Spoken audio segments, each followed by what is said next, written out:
એટલે ભાઈ હોંભળો આજે નિશાળમાં યશામસિંહની મીટિંગ હતી.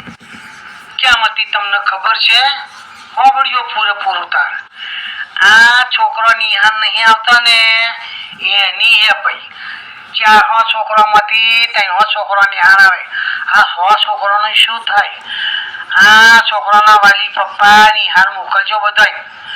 અને આ બહુ મોબાઈલમાં ના રહેશો, બહુ કોમમાં ના રહેશો. આ તમારા મમ્મી પપ્પા ખેતરમાં જાઓ તો છોકરાઓને ધ્યાન આલો.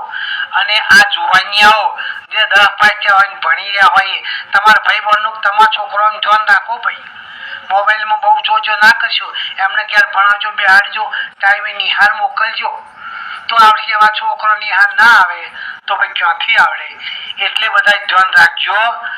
અને તમે પ્રાઇવેટ સ્કૂલમાં મૂકો છો, લીંબાઈ જવાના તો સવારના 5 વાગ્યાના ઉઠીને તૈયાર થઈ અને મૂક્યા આવો છો. આ ગામડા છોકરાએ શું કર્યું બિચારાએ? વગર પૈસે ભણાવે સારું નહીં. કારણ ફી ભરવાની વેલામાં એનું ધ્યાન રાખો છો અને મફત ભણવાનું છે એનું ધ્યાન નહીં રાખતા. એટલે છોકરાને મોકલજો, બહુ ઘેર ના રાખશો. ગેરહાજરી હોય તો પૈસા શિષ્યવૃત્તિ ના મળે અને પાસે ના થાય.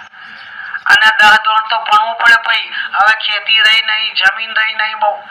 એટલે કંપનીમાં નોકરી કરવા 10 ધોરણ તો ભણવું જ પડે, 12 ધોરણ ભણવું જ પડે. આ છોકરા કરતા તો હવે છોકરીઓ હોશિયાર થઈ નોકરીઓ કરે. ભણાવો છોકરાને ભણાવો. લે આવજો તાર મોકલજો કાલથી. એટલે ભાઈ